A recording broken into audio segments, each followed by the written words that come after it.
what do you think that a cognitive approach to literature can do for our interpretation, our understanding of text that a literary approach alone can't? I mean, you've already touched on this, but can you say any more about that? It's a tricky question because I guess the presupposition there is that the point of literary criticism is the new interpretation, and I guess quite a lot of literary criticism is that. And I think, you know, be aware that people in the field disagree with me on this, but I think that the primary job of someone working in cognitive poetics or stylistics is to account for readings that already exist. So it's not primarily my job to come up with a brand new reading of a Shakespeare sonnet. You know, what is my job is to say, here are the ways that people read this in the world. How can we account for where that reading comes from? What is it in the text that produced those readings? Why do those people have different readings from each other? And it isn't just sort of whimsical or social or idiosyncratic.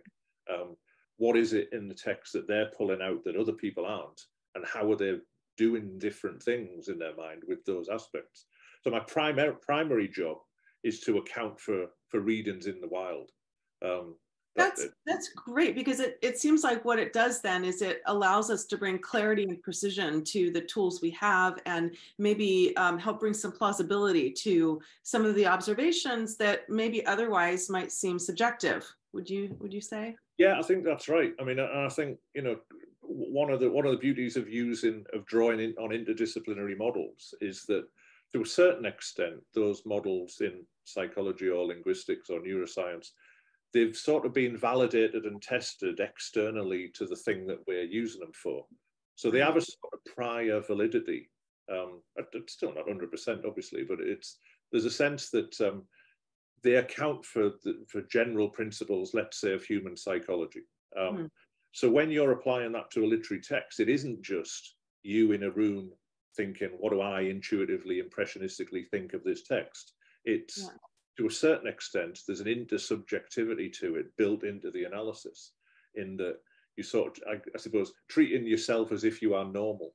You know, don't really want to put it like that, but it's the sense that I'm not producing a really weird, eccentric reading here. And of course, in some respects, that's the opposite of the current way that literary criticism works, where innovation and eccentricity and sort of, you know, odd readings or deviant readings or interestingly peculiar readings are valued hugely. I should say that I think cognitive poetics is about accounting for actual readings, but that doesn't stop you noticing new things in text. And in fact, one thing I found is that, you know, if it's like any exercise, if you exercise looking for patterns, you see patterns more readily than you would do, I think, otherwise. Yeah. The challenge is to say, is this the analysis producing these patterns, or is it really there, you know? Yeah. That's super helpful. What do you think are the maybe drawbacks, or do you see the like limitations of using a cognitive approach? What would you say about that? Yeah, I always finish my master's class having sort of evangelically tried to sell cognitive poetics to my students, and the final session is a critique session. So I give them some reading where people have been critical of the entire process, both from within and outside the field, and say, right, come to this class with 5 or 6 problems with everything that we've done. And it's always really interesting, because what happens is that it tends to be that they are defensive of the field, and I'm the one saying, yeah, but what about this and what about this? So I suppose, you know, that there is a risk that the emphasis on psychology makes it look individualistic, and that it isn't sufficiently social or ideological or political. I mean, I do think, you know, many people working in the field are aware of that and have tried to do work that mitigates against it. So I'm not sure there's anything inherently in cognitive poetics that stops you talking about culture or ideology. It's just that the interest has been in, you know, personal response, I guess, to a certain extent.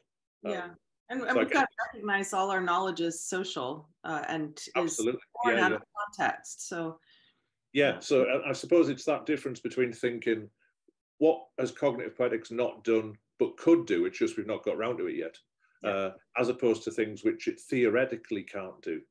And of course, that's much more tricky, I guess. And I suppose I should say as well that, you know, if a better model of language comes along, better than the stuff in the cognitive turn in general, I'd be the first to jump ship.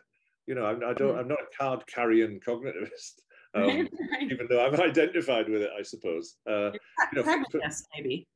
Yeah, well, yeah. It's just, I think that the principle is you use the best current knowledge of language and mind. And if something came along in the next few years that said, oh, actually, this is a much better way of understanding the way our minds work and how language works, then clearly it would be odd and anachronistic and wrong to persist in something which was being criticized over and over. But I do think for the moment, you know, that lots of the questions that I have about how literature works and how literature is created as well, even sort of creative intentionality stuff, is being answered, or as the answers to those things seem to reside in this field more than anything else, I think. But you know, more than happy to be proven wrong.